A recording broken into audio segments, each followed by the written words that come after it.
These 2 exercises will literally save you from a lifetime of pain and suffering in the gym. Let's go.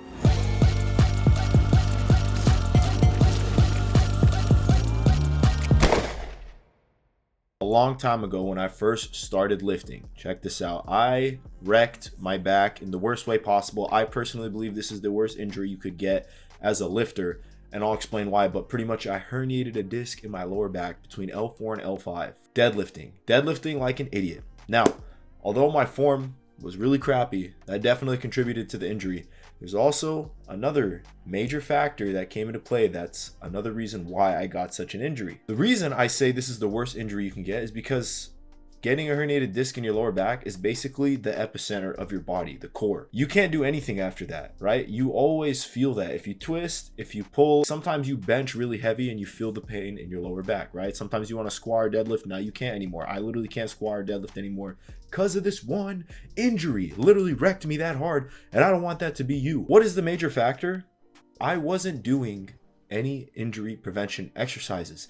And over the last couple of years, I've literally noticed there are 2, technically 3, but 2 major exercises that I do on a regular basis that have stopped me from worsening my pain and getting more injured. And literally when my back pain flares up, when I do these exercises, it helps me literally decrease the pain overnight. So I'm going to give you guys these 2 exercises, and these 2 are among several that I have listed in my injury prevention ebook. First link in the description if you want to check it out, because I made a list of exercises you should be doing on a regular basis to prevent any kind of injuries. I'm going to give you some of them in this video. What's the first one? Core work, specifically planks and side planks. You should be doing planks and side planks. These more than likely won't build your core muscles. You're not going to get huge blocky abdominal muscles from doing planks and side planks, but these are literally the ultimate stabilization exercises. I wasn't doing any kind of ab work for like the first 6 months of lifting, but I was deadlifting all the time and squatting like an idiot, not using a belt and all this cool stuff. And so not only was my form bad, but a lack of sufficient core strength is what caused me to throw my back out deadlifting. If you do planks and side planks on a regular basis, you will feel the difference when you train. You will feel your ability to brace way harder. You will feel your ability to contract your abs more. You will feel a lot more tight. You will feel like a unopened can of soda compressed with air that cannot be smashed, as opposed to an opened can that is empty that could easily be crushed, right? That's how I was. If you train your core, that won't happen to you. How often should you do it? How should you go about training your core? If you don't want to do a designated ab day, or if you're too lazy to hit your abs at the end of the workout, because we literally all do that. We say, oh, I'll do abs at the end of the workout. End of the workout comes, we're gassed, and we just leave the gym. We literally just leave the gym. We don't train abs.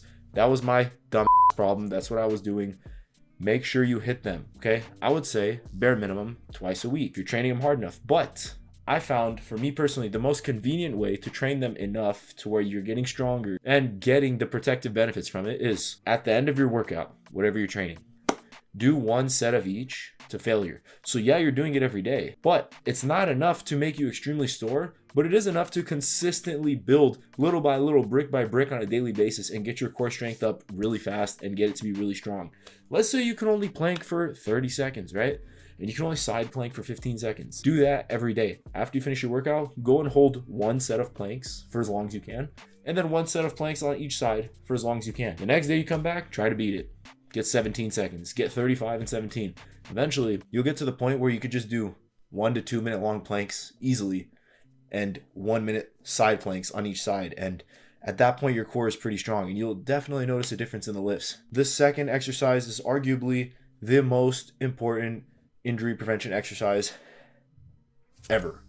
This is my opinion, but a lot of people would agree with me. The reverse hyperextension.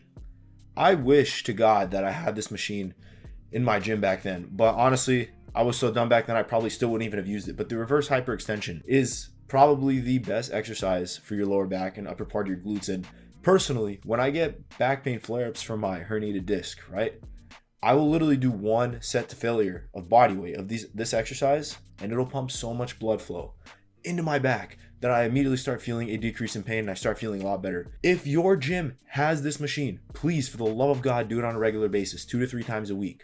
Try to get stronger progressively on this. It literally will bulletproof your lower back. You will never have this issue again. Reverse hyperextensions. Now, maybe your gym doesn't have that. The next best alternative is the one where you sit in the machine and you put your back backwards. I don't know what it's called, but not as good as a reverse hyper, but it'll get the same job done. You can also find any surface, right? And just put your upper body on top of it and swing your legs backwards. And that's a makeshift hyperextension.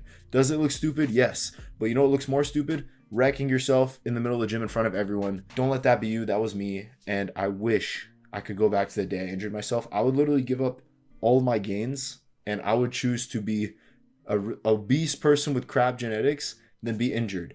That's how annoying this injury has been for me. It stopped me from doing all the athletic stuff I want to do, like acrobatics. I get pain flare-ups all the time. I get sciatica. I can't squat or deadlift anymore. I don't want you to go through the same thing. Take my advice. I'm not going to lie. A lot of injury prevention is genetic as well. There are some people who can literally bench out here like an absolute autist, right? They can squat with crap form and they can deadlift with literal half circle backs and never get injured. For some reason, there are people that are built differently like that. And if that's you, imagine how much better it would be if not only you're not injury prone, but you also apply the stuff in this video. You'll never get wrecked, ever. You'll have longevity and you'll get strong and big. So everyone can benefit from these two exercises, in my opinion. Train the crap out of your core, do your planks, and do your reverse hyperextensions. This is such a fire movement. I don't see nearly enough people doing it in the gym. Every time I go to a gym that has this machine, it's always empty. And then there's always that one meathead that knows. He's really smart. He knows. He uses that single machine.